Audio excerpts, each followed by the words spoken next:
Let me tell you about one of the darkest yet most resilient chapters in Jewish history.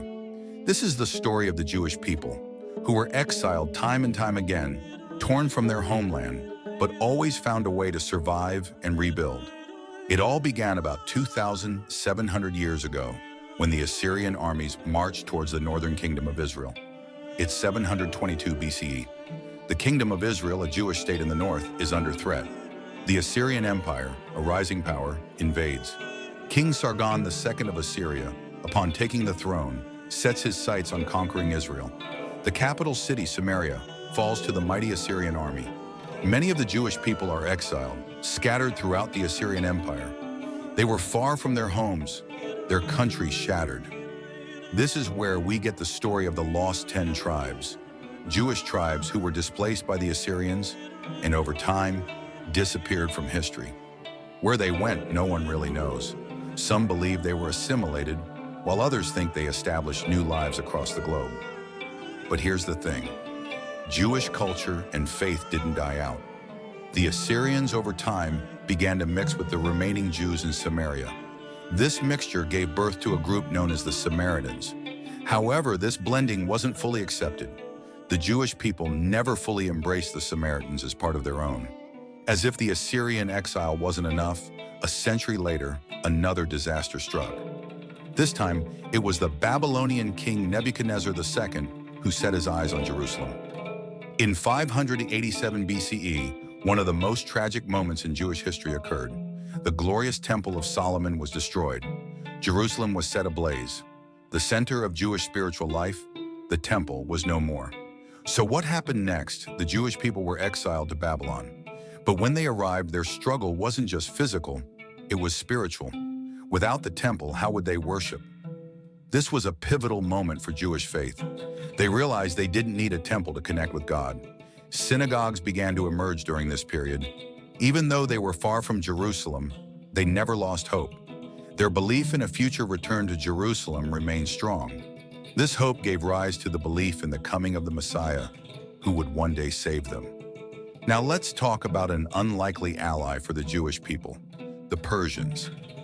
Not long after the Babylonian exile, in 539 BCE, the Persian king Cyrus the Great conquered Babylon. The Persians were much more tolerant of different peoples and religions. Thanks to Cyrus, the Jews were allowed to return to their homeland, Jerusalem. With his support, they even began rebuilding Solomon's temple. This marked what's known in Jewish history as the Second Temple period. However, not every Jew wanted to return. Some families had become prosperous in Babylon and chose to stay. Those who returned were mostly the poor and the struggling. This division would set the stage for the Jewish diaspora, where Jewish communities spread across the world. Another significant chapter in Jewish history came during the Roman Empire.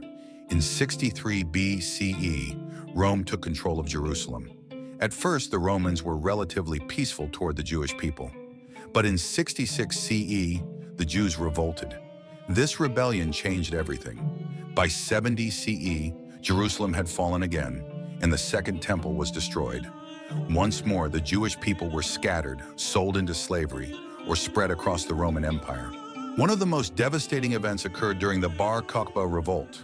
In 132 CE, the Jews made one final stand against Rome. Sadly, this too ended in failure, and the Jewish people were banned from entering Jerusalem. The city was no longer theirs. After the Roman period, Jews spread across the globe. From Europe to North Africa, from Central Asia to the Mediterranean, Jewish communities sprang up everywhere. Especially in the Roman Empire's major cities, Jewish populations grew. This dispersal is what we now call the diaspora. Despite being far from their homeland, this diaspora culture helped keep the Jewish people united. Though they were far from Jerusalem, their attachment to the city and their homeland never faded. By the Middle Ages, Jews were still scattered. When Islam rose, Jerusalem came under Muslim control. Jews established significant communities in Europe, but they faced persecution and exile there too. The Spanish Inquisition, pogroms in Germany. The exiles didn't stop, yet the Jewish people always found ways to survive. After centuries of exile, a monumental event occurred in 1948, the founding of the State of Israel. Finally, many Jews could return to Jerusalem, their ancestral homeland. The establishment of Israel was a triumph, a rebirth. But the diaspora never ended. Jewish communities around the world continue to thrive, preserving their culture while also integrating into the societies where they live. This is the story of the Jewish people's exiles and diaspora. They were torn from their homeland time and again, but they never lost their faith or their culture. No matter where they were, they never forgot Jerusalem and the land of their ancestors.